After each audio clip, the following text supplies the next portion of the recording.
Thank you, and welcome friends to episode 10 of Hobson's Choice. I'm Michael G. Hobson, and in this episode, the G stands for graphic design. Authorities still cannot come up with motivation. What made Stephen Paddock decide to kill? There is no doubt that Paddock was a sociopath who elevated his disdain for his fellow citizens to an unconscionable level. That much is obvious. What isn't obvious is the motive. Why would he commit such a monstrous act?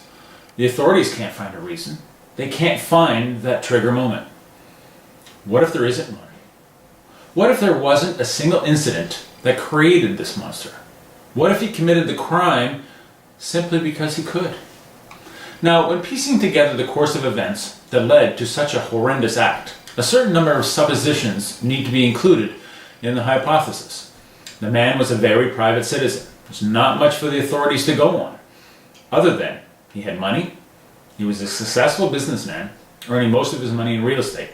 He loved to gamble, had been a frequent visitor to Vegas, and had a girlfriend he had persuaded to go home to the Philippines and to whom he wired $100 grand shortly before the attack, presumably to buy a house.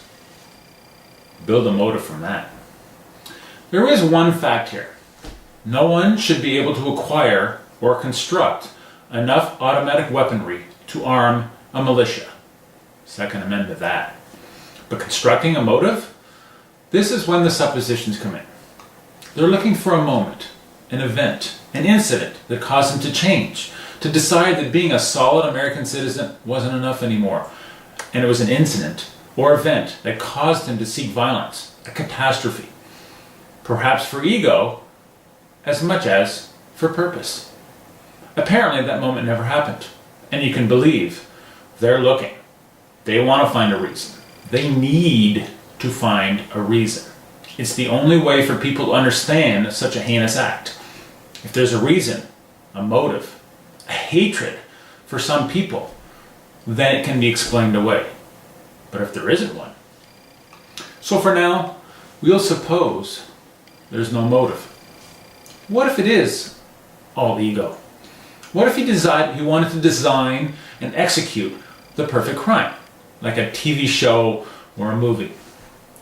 We live in an age where great ego is on full display every day, where a long shot won the presidency despite being the lamest horse in the race. What if he feels imbued, wanted to be an ordinary man who does something extraordinary before he dies? But what can he do? Selling real estate, while lucrative, is certainly not extraordinary. He tried gambling, but whether he wasn't good enough or if he picked the wrong houses, he couldn't get close enough to pull off an Ocean's 11 type caper. It certainly proved out that he was a strategic thinker, though he had the ending wrong.